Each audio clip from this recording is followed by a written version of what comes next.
Présentation de la licence études nordiques et de la majeure mineure LLCER études nordiques par Frédéric Harry, maîtresse de conférence en études nordiques à la Sorbonne.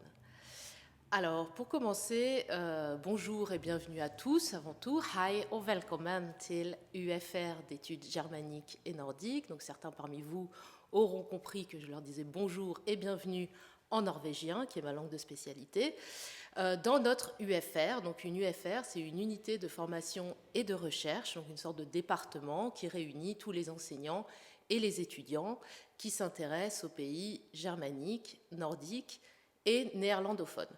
Alors ma présentation va se faire en 4 points. Je vais d'abord vous parler de la licence, de la majeure et de la mineure. Ensuite, nous nous intéresserons plus spécifiquement à la première année de licence qui vous concernera directement. Dans un troisième temps, nous verrons ce qui se passe après la première année de licence et je terminerai par les contacts et les conseils dont vous pouvez avoir besoin pour engager au mieux la rentrée. Alors, la première question, c'est comment la licence est-elle organisée ? Je vais peut-être dire des choses qui vous paraissent évidentes, mais je vais me permettre de les répéter. Alors déjà, une licence, ça comprend 3 années. On parle de L1, de L2 et de L3. Et l'année prochaine, vous rentrerez donc en L1. Chaque année comprend 2 semestres. Il y a ce qu'on appelle un semestre impair et un semestre pair. Le semestre impair va de septembre à janvier et le semestre pair va de février à mai. Cette organisation en 2 semestres, vous allez la retrouver en L1, en L2, en L3 et ensuite en master si vous poursuivez en master. Donc en L1, on va parler de S1 et de S2. Donc le S1, c'est le semestre impair, S2, le semestre pair qui va de février à mai. En L2, on parlera de S3 et de S4, à savoir 3e semestre de la licence et 4e semestre de la licence. Et en L3, finalement, S5 et S6.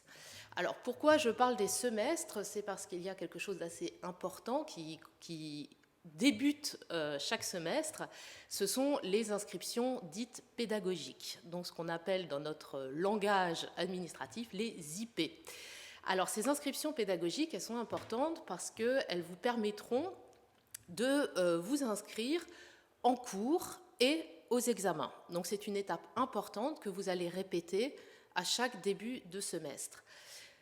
Pour ce faire, il faudra aller en ligne sur une application qui s'appelle IPWeb, donc que vous allez retrouver sur le site de la Sorbonne et sur laquelle vous pourrez faire vos inscriptions pédagogiques. Alors, je me permets une parenthèse parce qu'il arrive assez régulièrement que l'application soit saturée parce qu'il y a un grand nombre de connexions au même moment. Si cela vous arrive, il ne faut surtout pas paniquer. Vous pouvez attendre quelques heures ou attendre quelques jours et compléter votre inscription. Alors, une fois que l'on sait ça, c'est-à-dire la façon dont la licence est organisée, là j'ai été assez rapide, je vais revenir un peu plus en détail sur la première année. Comment la L1 est-elle organisée ? Alors, on retrouve les 2 semestres, donc S1 et S2, et chaque semestre comprend des blocs, ce que l'on appelle des UE, des unités d'enseignement. Et chaque bloc, en fait, comprend un certain nombre de cours qui sont regroupés de façon thématique. Si vous êtes en licence études nordiques, c'est-à-dire que vous êtes en monolicence études nordiques, spécialité danois, islandais, norvégien ou suédois, vous aurez 5 UE, donc 5 blocs de cours. Si vous êtes en majeur, c'est-à-dire que vous avez votre majeur en études nordiques et une mineure en allemand ou en néerlandais, vous n'aurez que 3 UE. Les autres UE seront en allemand ou en néerlandais selon votre choix. Si vous êtes en mineur, vous aurez 2 UE à suivre en études nordiques et les autres UE à suivre en allemand ou en néerlandais. Donc, si on regarde dans le détail ces blocs, donc ces regroupements thématiques, vous allez voir apparaître en fait ces 5 UE, donc UE1 langue et linguistique, UE2 littérature et culture, UE3 société et histoire, UE4 ouverture nordique et UE5 option libre. Je vais commencer par la fin, c'est-à-dire que l'UE5 option libre, vous allez la retrouver tout au long de votre licence et ce sera une UE d'option. Là, vous avez le choix, vous pouvez faire étudier tout ce que la Sorbonne propose. Vous pouvez par exemple étudier des langues étrangères, vous pouvez étudier le persan, le coréen, la langue des signes. Vous pouvez faire du sport, vous pouvez faire de l'histoire, vous pouvez faire de la littérature. Vous avez en fait, le choix est totalement libre.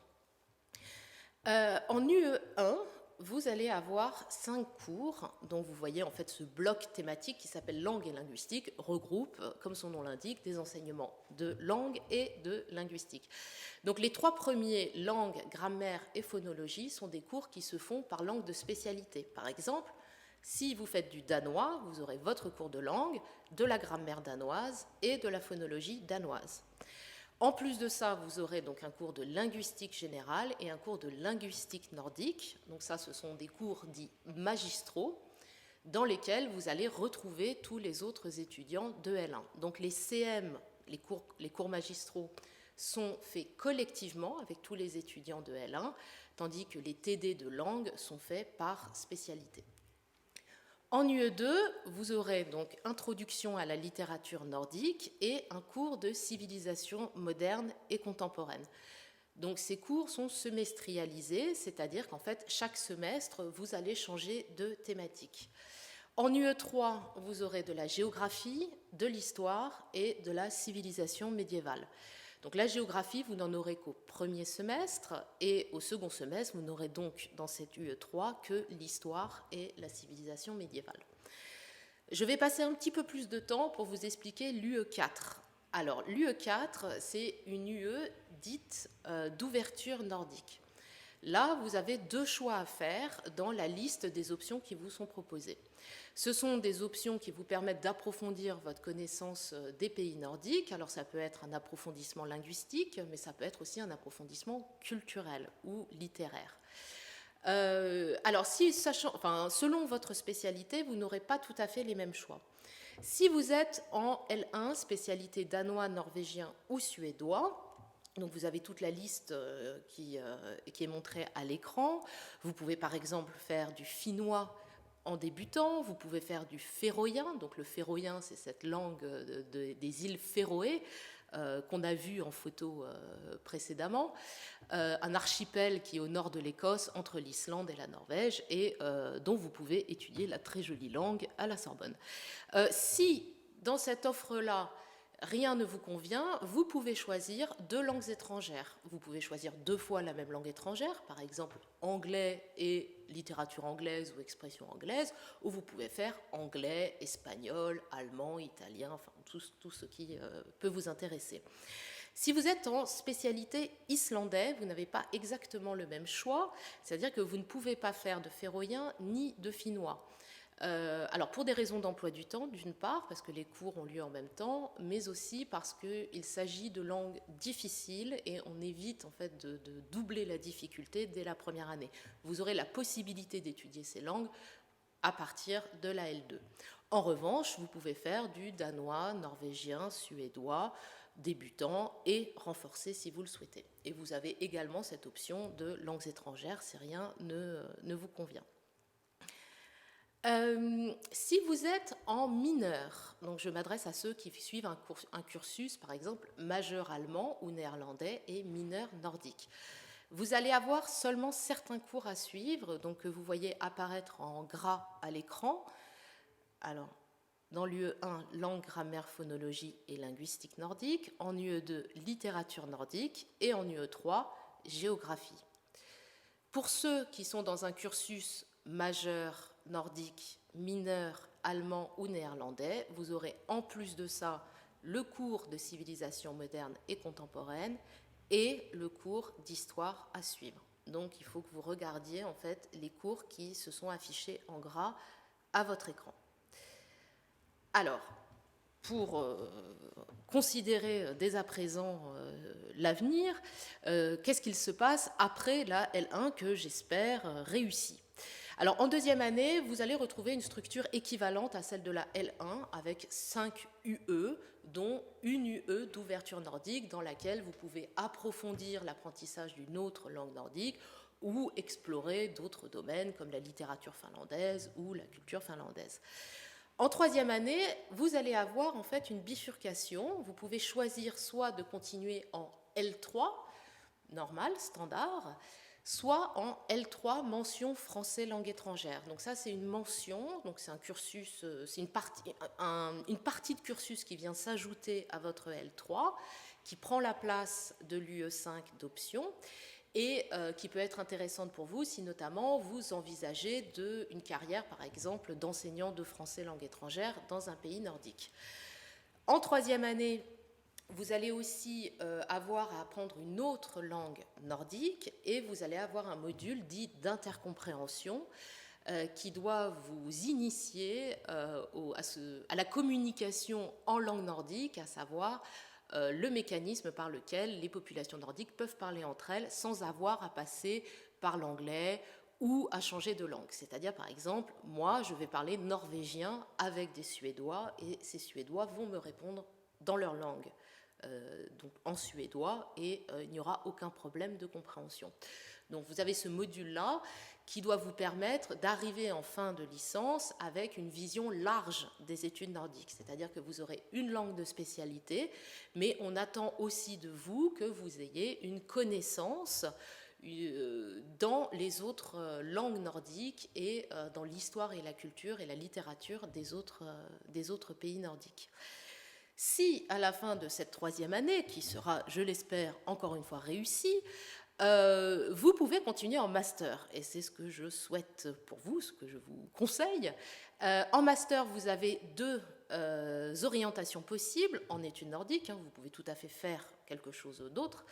Un premier axe qui est la recherche. Donc ça, c'est un axe où vous approfondissez vos connaissances linguistiques, vous vous concentrez sur un sujet, vous écrivez en fait une recherche sur une thématique sur laquelle vous vous êtes concentré. Et vous avez un autre cursus qui s'appelle le cursus Mégène, le master Mégène, qui est professionnalisant, donc qui comprend des périodes de stage et qui porte sur les métiers de la culture, au sens large du terme, de la traduction et de l'édition. Donc vous avez en études nordiques ces deux orientations possibles en master. Donc pour conclure, je vais vous donner quelques conseils et contacts qui pourront peut-être être utiles au moment de la rentrée. D'une part, c'est d'utiliser votre mail Sorbonne. Quand vous allez vous inscrire, vous allez pouvoir faire un profil d'étudiant Sorbonne. Je vous recommande de vous faire cette adresse mail et de la consulter ou de la rediriger vers votre boîte principale, car la communication va principalement passer par ce biais-là. C'est d'autant plus important que la rentrée pourra peut-être se faire à distance. Pour l'instant, on ne sait pas encore exactement comment elle va être organisée et qu'il va falloir, dans ce cas, utiliser sa boîte mail. Autre chose, c'est de vous inscrire à vos cours sur Moodle. Alors Moodle, c'est une plateforme qui permet aux enseignants de déposer des informations, de déposer des documents et d'interagir avec les étudiants. Il faut pour cela que vous vous inscriviez sur la page. Donc dès que vous êtes inscrit, allez voir s'il y a des pages Moodle qui correspondent aux cours que vous devez suivre. Cela vous sera très profitable à la rentrée. Vous aurez également des tuteurs d'accompagnement à la rentrée auxquels vous pouvez poser les questions que vous vous posez. Et enfin, je vous conseillerais de consulter la brochure Études nordiques. Alors pour cela, il faut aller sur un moteur de recherche. Vous inscrivez brochure Études nordiques 2020-2021 et vous la trouverez aisément. Donc elle sera publiée rapidement. Et vous trouverez tous les détails sur le contenu des cours et sur l'organisation par semestre et par année. Si vous avez des questions, vous pouvez vous adresser à Pierre Bristal, donc, qui est maître de conférence en études nordiques et qui est responsable de la licence. Donc vous trouvez ici son adresse mail et je vous conseillerais, en lui écrivant, d'indiquer vos noms, prénoms, votre cursus et votre numéro étudiant si vous l'avez déjà. Pour les enseignants, il est beaucoup plus facile de comprendre les potentiels problèmes ou les potentielles questions qui peuvent se poser si vous indiquez en fait toutes ces informations. Je vous donne aussi un autre lien qui est le site du CIAL, qui est un service de la Sorbonne qui s'occupe de l'enseignement des langues étrangères en option. Et je vous recommanderai d'y faire un tour pour voir ce que le CIAL propose et ce que vous pourriez utiliser, enfin les langues que vous pourriez étudier éventuellement à la rentrée si cela vous intéresse. Je terminerai en vous disant que pour le CIAL, il faut faire attention car certains groupes ont une capacité d'accueil réduite et par conséquent, les places sont limitées. Voilà, donc sur ce, j'espère que cela vous aura aidé à mieux préparer la rentrée et vi ser frem till att möta dere alla i september. Donc nous avons hâte de vous rencontrer en septembre. Merci.